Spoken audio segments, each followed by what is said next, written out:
10 साल के बाद पाकिस्तान गया तो माँ ने शादी कर दी। चंद महीनों के बाद वापस आ गया और फिर एक रात उसकी माँ का फ़ोन आता है कि तेरी बीवी जो है ये ख़राब है, ये तेरे बहनोई के ऊपर डोरे डाल रही है। अस्सलाम वालेकुम, कैसे हैं आप लोग? मैं हूं आपके साथ अदनान और आज आपसे मैं एक ऐसी स्टोरी शेयर करने जा रहा हूं जो बिल्कुल सच्ची है। बहुत से परदेसी जो इस गलतफ़हमी का शिकार हो जाते हैं उनके लिए ये एक सबक होगा कि पहले चीज़ को परखें फिर आगे बढ़ें। एक फैमिली जो कि पाकिस्तान के एक नवाही इलाके से तल्लक था और उस फैमिली में 3 भाई और 2 बहनें थी। अब घर का जो मामला थे वो बड़े सख्त से चल रहे थे और इनके वालिद जो थे उन्होंने 2 बेटों की शादी कर दी थी। अब जो छोटा बेटा था और 2 बहनें थी इनकी शादी करने वाली थी और इसकी तालीम जो है वो एफए मुकम्मल हो चुकी थी। माँ ने कहा कि अगर बेटा तू अपनी बहनों की शादियां कर देना तो मैं रोज़े महशर तेरे लिए सिफारिश करूंगी रब से कि मेरे बेटे को माफ़ कर दे।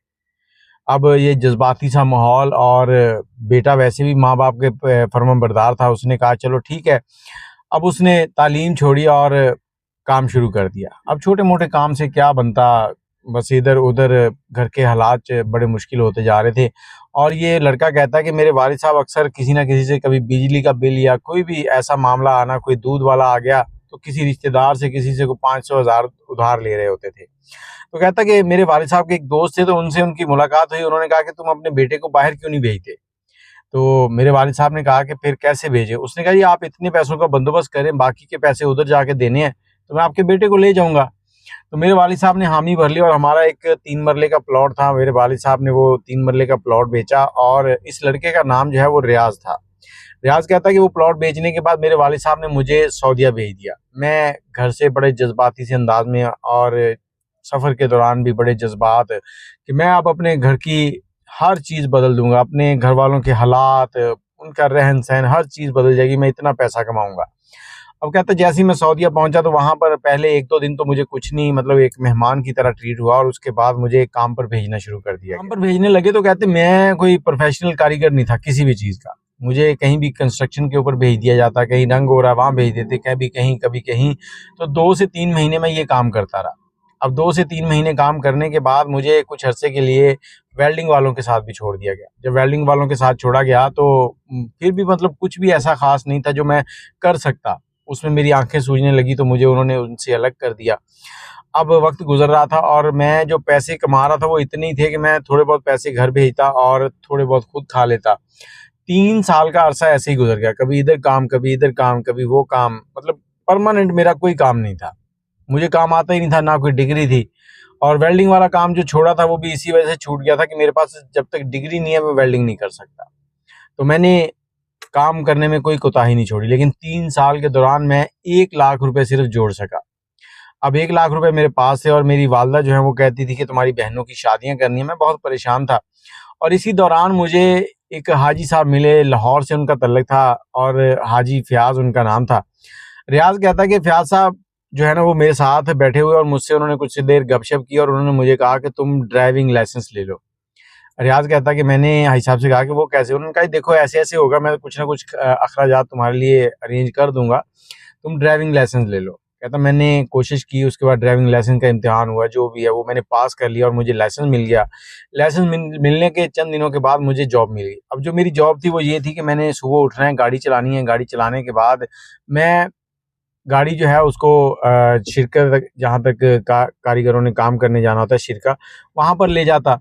कारीगरों को वहाँ उतारता, उतारने के बाद मैं कभी वापस कमरे में आ जाता, कभी वहीं पे चादर बिछाता और सो जाता और कई बार ऐसे होता था कि मुझे दोपहर में भी उनको लेने जाना पड़ता, लेकिन ये ज़्यादा नहीं, कभी-कभार। मेरी इतनी सख्त ड्यूटी नहीं थी और इसी दौरान मैं चलते-फिरते कुछ दोस्तों से मोबाइल-शोबाइल खरीद के उनको आगे सेल कर लेता, कुछ ना कुछ पैसे कमाने लगा। अब ये जो नौकरी थी मेरे लिए बहुत ही अच्छी थी, मैं हाजी साहब का बहुत शुक्रगुज़ार था। तो 10 साल गुज़र गए और इन 10 सालों में मैंने अपनी दोनों बहनों की शादी भी कर दी और मैंने अपना घर भी बना लिया था। लेकिन इस सब के पीछे क्या था कि मेरे ऊपर कर्ज़ा था। जब मैंने बैठकर देखा तो मैंने तकरीबन कोई 20 से 25 लाख रुपए कर्ज़ा देना था, जिसमें से 12-14 लाख रुपए वो हाजी साहब का था जो उन्होंने मुझे दिया था बहनों की शादियाँ करने के लिए। अब मैं हाजी साहब का बहुत शुक्रगुज़ार था और मेरी वालदा जो है वो मुझे बुला रही थी कि बेटा आ जाओ, हम तुम्हारी शादी करते हैं और मैं अभी पाकिस्तान आना नहीं चाहता था। तकरीबन 10 साल गुज़र चुके थे। तो मैंने माँ से कहा कि मुझे कुछ वक्त और दो, मैंने कुछ कर्जा है वो उतारना है। अब मैं लोगों को क्या बताऊं कि मैंने 10 साल वहां पे काम किया और 10 साल के दौरान मैंने 25 लाख का कर्जा ले लिया। मैंने 2 साल और वहां पर काम किया और उस दौरान मैंने बाकी लोगों का कर्जा तो उतार दिया, तो जो 200-400 रियाल की सूरत में था। लेकिन फिर भी जब मैंने देखा कि मेरे ऊपर हाजी साहब के कोई 8 लाख रुपए हैं, हाजी साहब से मैंने बात की, मैंने कहा इस तरह से घर वाले बुला रहे हैं, तो उन्होंने कहा ठीक है तुम छुट्टी लो और चले जाओ। मैंने छुट्टी ली, घर आ गया। घर वालों ने मुझे ज़ोर दिया कि तुम शादी कर लो। माँ ने एक लड़की देख रखी थी। अब लड़की जो है वो मुझे दिखाई गई, तो मैंने माँ से कहा माँ मेरी उम्र 40 के करीब है, इसकी उम्र 22 साल है, तो ये तो बेहतर नहीं है। तो मेरी माँ कहती बेटा इतनी उम्र का फ़र्क चल जाता है, लड़की खूबसूरत है, अखलाक की अच्छी है, तो तुम शादी कर लो।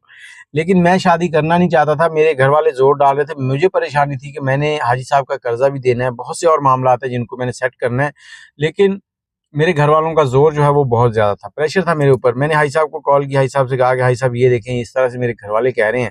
तो हाजी साहब ने कहा बेटा इससे अच्छा और क्या हो सकता है, तुम शादी कर लो।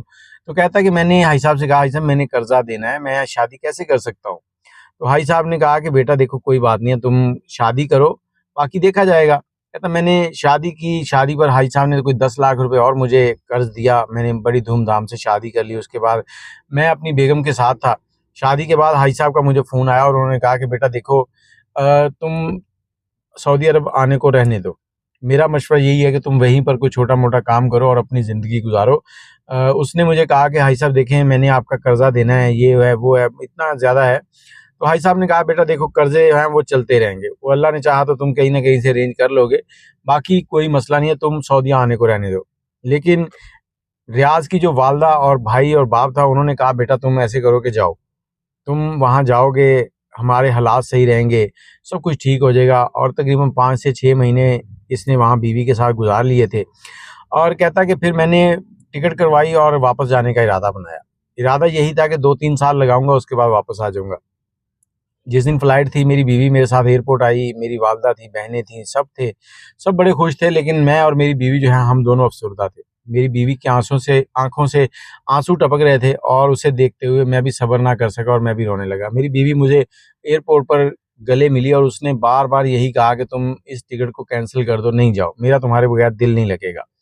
कहता मैंने उससे कहा कि कोई बात नहीं मैं जल्द आ जाऊँगा। मेरी माँ ने मुझसे कहा कि पुत्र ये तो पगली है, तू जा 2 साल तो इंज लंघ जाने हैं, पता ही नहीं लगना इन्हें अक्खां झमकनियां ते 2 साल पूरे हो जाने हैं। अब कहता कि मैं वहाँ से जहाज़ में बैठा हूँ, जहाज़ में बैठने के बाद जैसे ही जहाज़ टेक ऑफ हुआ तो मैंने बड़ी कोशिश की कि मैं अपने आँसुओं को रोक सकूँ। लेकिन पूरे के पूरे रास्ते जो है मेरी आँखों से आँसू जो है वो ऐसे थे जैसे किसी ने नल खोल दिया है। मैं रोता रहा और परेशान था।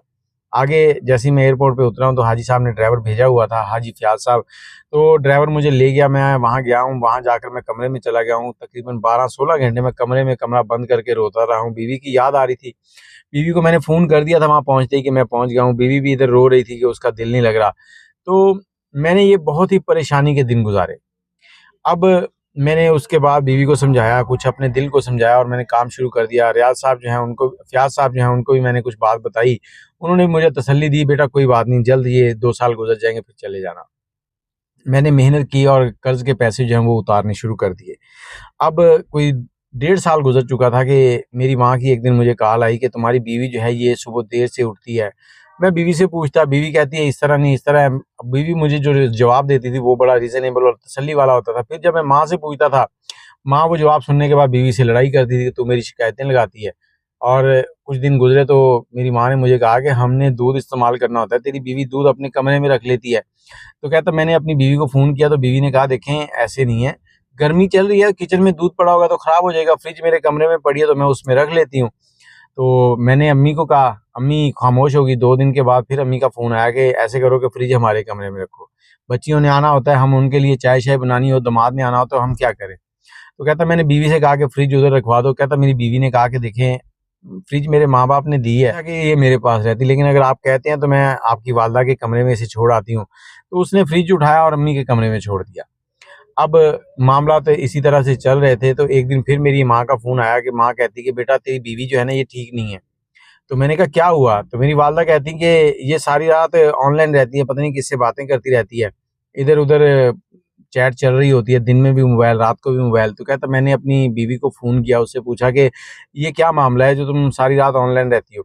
उसने कहा, जी देखें सारी रात नहीं, बस 11-12 बजे तक होता है, उसमें कभी आपकी बहनों के फ़ोन मैसेज आ जाते हैं, कभी मेरी बहन का आ गया, कभी मेरी माँ का आ गया, तो उनसे बात करती हूँ मैं, और क्या करूँ? मैं तो आपके इंतज़ार में पागल होती जा रही हूँ। तो कहता है कि मैंने बीवी को कहा कि देखो तुम ज़्यादा लेट नाइट मोबाइल इस्तेमाल ना किया करो। फ़ोन बंद हो गया, लेकिन उसके बाद मेरे दिमाग में ये चीज़ बैठ गई कि मेरी बीवी रात को देर तक मोबाइल इस्तेमाल करती है, मैं यहाँ पर हूँ, कहीं वो गलत तो नहीं है। इस वहम ने मुझे झंझोड़ना शुरू कर दिया, और कुछ महीने गुज़रे, मैंने बीवी से बात तो नहीं की, लेकिन अंदर ही अंदर ये चीज़ मुझे काट रही थी। एक दिन रात को 12-1 बजे का टाइम था, बीवी की कॉल आई है। बीवी की कॉल आई तो बीवी रो रही थी, रोते हुए उसने मुझे बताया कि आपके जो बहनोई हैं उन्होंने आकर मुझे जगाया, और जब मैं उठी हूँ तो उन्होंने मुझे कहा कि मुझे तुमसे मोहब्बत हो गई है और तुम भी अकेली रहती हो, तो मुझसे तुम दोस्ती कर लो, मैं किसी को बताऊँगा नहीं। कहती मुझे गुस्सा आया और मैंने उनको धक्का दिया, मेरे हाथ में एक गुलदान सा आ गया था, मैंने उनको मार दिया है। तो कहता मुझे भी गुस्सा आया और मेरा दिल कर रहा था कि अपने बहनोई को जाके जान से मार दूँ। अभी बेगम से बात हो ही रही थी, मैं उसको तसल्ली दे रहा था, बेगम मुझे कह रही थी कि आप यहाँ आएँ और इस मामले को ख़त्म करें, तो मेरी माँ की कॉल आनी शुरू हो गई। मैंने बीवी को तसल्ली दी कि मैं माँ से बात करता हूँ और फिर करते हैं बात। मैंने बेगम बेगम की कॉल बंद की और उसके बाद माँ की कॉल सुननी शुरू की। माँ जो है वो बता रही है कि तेरी बीवी की मामला ठीक नहीं है, और उसने तेरे बहनोई के ऊपर डोरे डालने की कोशिश की है, तेरी बहन का घर खराब कर रही है, पीछे से बहनें जो हैं वो भी चीख-चीख कर रो रही हैं। तो कहता है कि मुझे फैसला करना मुश्किल हो गया था कि मैं माँ की सुनूँ या बीवी की सुनूँ। अब कहता है कि मैं ये बहुत ही परेशान था। मैंने ये सारी सिचुएशन देखी तो फिलहाल मैं खामोश हो गया, मैंने कहा सुबह बात करते हैं, और मैं उसके बाद अपने कमरे में इसी उलझन में सारी रात जागता रहा कि ये मामला हो क्या रहा है। बीवी की तरफ से सोचूँ तो माँ और बहनोई और बहनों पर अजीबो-गरीब ख़्याल आए, और जब माँ की बात सोचूँ तो साथ ही मुझे ये बात भी समझ में आई कि माँ ने कहा था ये आधी-आधी रात तक बातें करती रहती है। तो कहता है कि मैंने बहुत सोचा और मुझे यही फ़ैसला दुरुस्त लगा कि मेरी बीवी ख़राब है, मेरी माँ और बहनें ठीक हैं, मेरा बहनोई ठीक है। मेरी बीवी ने ही कुछ गलत किया होगा, क्योंकि उसको इन चीज़ों की ज़रूरत है, क्योंकि मैं तो 2 साल से बाहर हूँ।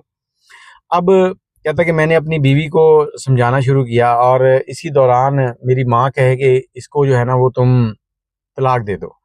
कहता मैं इस मामले को दबा रहा था, मैं इसको इग्नोर कर रहा था कि मामला दब जाए, जैसे ही मैं यहाँ पर 1 साल और गुज़ार लूँ, उसके बाद जाऊँगा पाकिस्तान, कुछ पैसे भी पास होंगे, कर्ज़ा भी ख़त्म हो जाएगा, तो मैं वापस नहीं आऊँगा। लेकिन दूसरी तरफ बीवी जो है उसका भी इसरार चल रहा था कि आप इन लोगों से बात क्यों नहीं करते? इन्होंने मेरी इज़्ज़त पे हाथ डाला है। अब मुझे मेरी माँ और बहनें ठीक लग रही थी, क्योंकि मेरे जो ज़ाती जो फ़ैसला था वो यही था, मुझे नहीं पता था क्या मामलात हैं। तो कहता है इसी दौरान मैंने एक दिन फ़याज़ साहब से कहा कि आप ऐसे करें कि मेरी माँ और मेरी जो बीवी है, बहनें, उनसे बात करें और मुझे बताएँ। फ़याज़ साहब ने कोई भी बात किए बगैर मुझे कहा कि तुम्हारी बीवी ठीक है, तुम्हारे घर वाले गलत हैं। कहता मुझे ये बहुत बुरा लगा, और मुझे ये लग रहा था कि फ़याज़ साहब जो हैं ये गलत बात कर रहे हैं, इन्होंने किसी से बात नहीं की और ये बात कह दी। फ़याज़ साहब कहते हैं कि हमने बहुत से ऐसे केसेज़ देखे हैं जिसमें घर वालों की ज़्यादती होती है और बच्चियों के घर तबाह हो जाते हैं। मेरे इसरार के ऊपर पहले उन्होंने मेरी माँ से और मेरी बहनों से बात की, बात करने के बाद उन्होंने यही कहा कि तुम्हारी बीवी ठीक है, तुम्हारे घर वाले गलत हैं। हाँ, ये हो सकता है कि तुम्हारे जो बहनोई है उसने तुम्हारी माँ को गलत बताया हो, उनको ना पता हो, लेकिन तुम्हारा बहनोई बहुत तेज़ है, उसने कसमें कुरान उठाए हैं और तुम्हारी माँ और बहन को यकीन दिला दिया कि तुम्हारी बीवी गलत है। अब मेरा इसरार था कि आप मेरी बीवी से ही बात करें। उन्होंने मेरी बीवी से बात की और उन्होंने फिर वही अल्फ़ाज़ कहे कि तुम्हारी बीवी दुरुस्त है, तुम्हारे घर वाले गलत हैं। कहता मैं उनकी बात से मुत्तफ़िक नहीं था, मैं खामोशी से चला गया और मुझे फ़याज़ साहब जो हैं वो भी ज़हर लगने लगे। अब मैं इसी उलझन में था, और एक दिन मेरी बीवी की कॉल आती है कि मैं अपनी अम्मी के घर जा रही हूँ, मैं यहाँ नहीं रह सकती, क्योंकि हमारे घर में रोज़ लड़ाई झगड़े हो रहे थे। ये कह लें कि एक किस्म की जंग छिड़ी हुई थी। मैं वहाँ डिस्टर्ब था, यहाँ ये लोग रोज़ झगड़ा करते थे। जब उसने कहा कि मैं अपनी अम्मी के घर जा रही हूँ, तो मैंने कहा ठीक है। वो अपनी अम्मी के घर चली गई, कुछ वक़्त हमारी कभी-कभार बात होती थी, उसके बाद मेरी उससे बात होना भी बंद हो गई, उसने मुझे ब्लॉक कर दिया। और मुझे भी गुस्सा भी आ रहा था और मुझे ये भी लग रहा था कि ये गलत है, इसीलिए ये इस तरह की काम कर रही है, मुझे ब्लॉक कर दिया, ये अपने आशिक के साथ कहीं लगी होगी। तो कहता है कि मैं उससे बात ही नहीं करना चाहता था, घरवालों से बात होती थी, कुछ पैसे भेज देता था। 3 साल गुज़र गए, 3 साल के बाद जब मैं पाकिस्तान आया तो मुझे बीवी से बात किए हुए 1 साल हो गया था। अब मैंने पाकिस्तान आकर जब घरवालों से पूछा तो उन्होंने कहा, जा मिल ला जाके अपनी बीवी से। तो मैं गया तो मेरे ससुराल वालों ने मुझे उससे मिलने नहीं दिया। जब मैंने इसरार किया तो उन्होंने खुलानामा जो है वो लाके मेरे सामने दे दिया। उन्होंने कहा जी ये खुला हो चुका है, हमने अदालती कार्रवाई की थी। तो कहता मुझे तो कोई नोटिस नहीं आया, तो वो खामोश थे, उन्होंने मुझे वापस भेज दिया। जैसे ही मैं घर पहुँचा तो मेरी माँ मुझसे लड़ने लगी कि रख ली उन्होंने तेरी इज़्ज़त, तुझे तो मिलने भी नहीं दिया। और मैंने घर वालों से जब पूछा तो ये नोटिस, तो उन्होंने कहा जी हाँ नोटिस आते थे, हमने वसूल किए थे, हमने तुझे इसलिए नहीं बताया कि तू परेशान ना हो। तो कहता कि मैंने गुस्से में आकर तलाकनामा लिखा और वो भी उनको भेज दिया, ये लो। अब उसके बाद चंद दिन मैंने वहाँ गुजारे, मेरा वहाँ पर रहने को दिल ही नहीं कर रहा था और मुझे ऐसे लग रहा था जैसे मेरा घर सऊदीया में ही है, जहाँ पर मैं लोगों के साथ मजदूरी करता था। मैं वहाँ से टिकट करवाई और वापस आ गया। टिकट करवा के वहाँ वापस आके रहने लगा और उसके कुछ अरसे के बाद ऐसे ही कमरे में रातों को कहता मैं रो रो के सारी रात गुजारता था, मैंने तकिए गीले कर दिए। एक वक्त आया कि मेरी आंखों से आंसू नहीं निकल रहे थे और मैं परेशान था। फिर एक दिन मैं निकला हूँ, मैंने कहा चले कहीं शॉपिंग करके आता हूँ, थोड़ी सी बाहर हवा लेके आता हूँ। तो मैं एक बड़े मॉल में चला गया हूँ। अब मॉल में मैं एंटर हुआ हूँ तो सामने देखता हूँ कि फयाज साहब जो हैं वो एक औरत के साथ शॉपिंग कर रहे हैं। औरत ने बड़ा सा वो अरबियों वाला अबाया जो है वो पहना हुआ है और उसके हाथों में हाथ नज़र आ रहे हैं, उन पे बड़ी-बड़ी सोने की अंगूठियाँ हैं, आँखें नज़र आ रही हैं। जब मैंने आँखों की तरफ गौर किया तो वो मेरी बीवी की, जो साबका बीवी थी, उसकी आँखें थी। अब मुझे और गुस्सा चढ़ा, मैंने हाई साहब को भी बड़ा बुरा भला कहा। वैसे मैंने कहा कि हमें कर्जे देते हैं, हमारे मसीहा बने हुए हैं, ये है वो है, फलां फलां, जो दिल में आया वो उनके लिए सोचा और सोचते हुए मैं वापस निकल आया। उनसे मैंने मुलाकात नहीं की, उनको नहीं पता चला कि मैंने देख लिया है। जब मैं वापस आ गया हूँ 3 से 4 दिन मैं कमरे में ही रहा हूँ, मैं काम पर भी नहीं गया और मैंने इसी दौरान हाई साहब से बात भी नहीं की। मेरे लिए अब वो हाजी नहीं थे, मेरे लिए वो एक ज़ालिम इंसान था जो हम पे ज़ुल्म करता है। वो अपने मज़दूरों की घरों पे डाके डालता है। अब कहता है कि मैंने 4-5 दिन के बाद जब मेरा सब्र टूट गया तो मैं हाजी साहब के पास गया और उनसे मैंने कहा कि हाजी साहब, ये आपने क्या किया? आपने मेरे ही घर पे डाका डाल दिया। मैंने उनको जो सुनानी थी वो सुनाई। हाजी साहब बैठे मुस्कुरा रहे हैं, मुझे लग रहा था कि जैसे ये मेरे ऊपर तंज़ कर रहे हैं। जब मैंने सारी बातें कर ली तो उन्होंने मुझे कहा, बेटा बैठो। मैं बैठ गया हूँ। उन्होंने कहा, बेटा देखो, पहले बात सुन लेना, उसके बाद समझना और बात करना। हाजी साहब कहते कि जब मैं तुम्हारे पाकिस्तान जाने से पहले पाकिस्तान गया था ना, तो उस वक़्त मैंने चाहा था कि तुम लोगों की सुलह हो जाए। मैं तुम्हारे घर गया हूँ, तुम्हारे घर वालों से बात की, अब पता नहीं उन्होंने तुम्हें बताया या नहीं बताया, ये तुम उनसे पूछ सकते हो। उसके बाद मैं तुम्हारे बहनोई से मिला, उससे मैंने कहा कि मैं तुम्हें बाहर ले जाऊँगा, उसको मैंने हर तरह से लालच दिया, कुछ शॉपिंग करवाई और आखिर में मैंने उसे कहा, यार मैनू ये दस भी तेरा भरजाई दे नाल की तल्लक सी? तो उसने साफ अल्फाज में कसम उठा के ये कहा था कि मैंने अपनी भाभी को छेड़ा था, मेरी भाभी जो है वो इस तरह की नहीं थी। अब मुझे पता चल चुका था कि तुम्हारी बीवी जो है वो ठीक है, तो मैं तुम्हारी बीवी से मुलाकात के लिए गया और मैंने वहाँ जाकर इनके वालिद साहब से मुलाकात की और फिर इनसे मुलाकात की। तो वहाँ पर मुझे पता चला कि इन्होंने खुला का केस दायर किया था, जिसको 6 महीने हो चुके हैं, जो डिग्री हो चुका है। अब मैं वहाँ से खामोशी से वापस आ गया। अब तुम गए थे, तुमने जाकर वहाँ गुस्से में और तलाक भी दी, सब कुछ किया। अब मुझे लग रहा था कि इस बच्ची के साथ ज़्यादती हो गई है। मेरी बीवी को फौत हुए 17 साल हो चुके हैं और मेरे जो बच्चे हैं, वो इस औरत से बड़े हैं। मैं अपने बच्चों के पास गया, मुझे लगा कि मुझे इसकी हेल्प करनी चाहिए। मैंने अपने बच्चों से बात की, मेरे बच्चों ने कहा ठीक है, मेरे बच्चे मेरे साथ इनके घर गए हैं, इनको देखा है। फिर मेरे बच्चों ने इनसे पूछा, इनकी रज़ामंदी के बाद हमने शादी की है। अब अगर तुम्हें लगता है कि मैंने गलत किया है तो मैं तुमसे माज़रत चाहता हूँ, लेकिन इसमें मेरी कोई गलती नहीं है। ये सब कुछ तुम्हारे काम सारे होने के बाद हुआ है। अब मैं खामोश था, मैंने कहा, हाजी साहब मुझे सिर्फ़ और सिर्फ़ एक चीज़ चाहिए, अगर आप इजाज़त दें तो। हाजी साहब कहते क्या? हाजी साहब को मैंने कहा कि मैं ना आपकी बीवी जो है उनसे मुलाकात करना चाहता हूँ और वो मैं उनसे चाहता हूँ कि वो मुझे कुरान पर हलफ़ उठा के दें कि वो ठीक थी, मेरा बहनोई गलत था। अब हाजी साहब जो है वो बड़े दिल के मालिक थे, उन्होंने कहा बेटा ठीक है, आ जाओ मेरे साथ। उन्होंने मुझे लिया और लेकर चला गया। अपने घर गए, वहाँ पर वो साइड में बैठ गए टेबल पे और मेरी बीवी दूसरे रूम में थी। वो आई हैं, उन्होंने पर्दा किया हुआ है और पर्दा करके मेरे सामने बैठी हैं। मैंने उनसे कहा कि देखें, आप मुझे सिर्फ़ ये बताएँ कि मेरे भाई ने गलती की थी या आप गलत थे? कुरान पर हलफ़ देना है आपने। तो उस औरत ने कुरान पाक उठाया, उस पे हाथ रखा। उसने कहा, मैं हल्फ़न कहती हूँ कि तुम्हारे भाई ने मेरी इज़्ज़त पे हाथ डाला था और तुम्हारी माँ और बहनों ने मेरे ऊपर इल्ज़ाम लगाए थे। ये बातें सुननी थी कि मैं कहता कि रोते हुए हाजी साहब के घर से बाहर निकला हूँ। हाजी साहब ने फिर मुझे दिलासा दिया, बेटा देखो, मैंने सिर्फ़ और सिर्फ़ इस बच्ची के लिए ये किया है क्योंकि ये बच्ची गरीब घर की थी और ये तुम्हारी तलाक देने के बाद या इन्होंने जो खुला का दावा दायर किया था उसके बाद ये अपने माँ-बाप के ऊपर बोझ बन चुकी थी। दूसरे बहन-भाइयों के लिए प्रॉब्लम थी। कहता कि मैं वहाँ से बाहर निकला हूँ और कोई 10-12 किलोमीटर पैदल चलते हुए आ गया हूँ, रोते हुए, और फिर जाके मुझे एहसास हुआ कि मेरे साथ क्या हुआ है। मैं सोचे जा रहा था, मेरा दिमाग बंद था कि मेरे घरवालों ने मेरे साथ क्या कर दिया। तो आज रियाज़ ने ये सारी कहानी सुनाई और वो कहता है कि जब भी आप बाहर हों, अव्वल तो कोशिश करें कि शादी के बाद बाहर ना जाएँ। अक्सर नौजवान जो हैं अपने घरवालों की मामलात को सेट करने के लिए बाहर जाते हैं, लेकिन उसका जो रिज़ल्ट निकलता है वो बहुत बुरा होता है। वो यही रिजल्ट होता है। माँ बाप या बहन भाई कई बार ऐसे कान भरते हैं कि मियाँ बीवी जो है उनके दरमियान लड़ाइयाँ हो जाती हैं और लड़ाइयाँ जो है वो तलाक तक पहुँच जाती हैं। अगर मियाँ बाहर बैठकर बीवी की साइड ले तो कहते हैं कि तू बीवी थले लग गया। अगर माँ बाप की साइड ले तो बीवी की ज़िंदगी ख़राब हो जाती है। इसलिए कोशिश किया करें कि दोनों साइडों को तसल्ली से सुने, सुनने के बाद अपने दिमाग का इस्तेमाल करें और फिर कोई फ़ैसला लें। यहाँ पर उसकी वालदा ने उसके साथ ज़्यादती की, उसके नोटिस आ रहे थे, उसको नहीं बताया। हो सकता है बच्चे को पता चलता, जाकर उनके साथ कोई मामला सेट करता और तलाक का अमल ना हो पाता।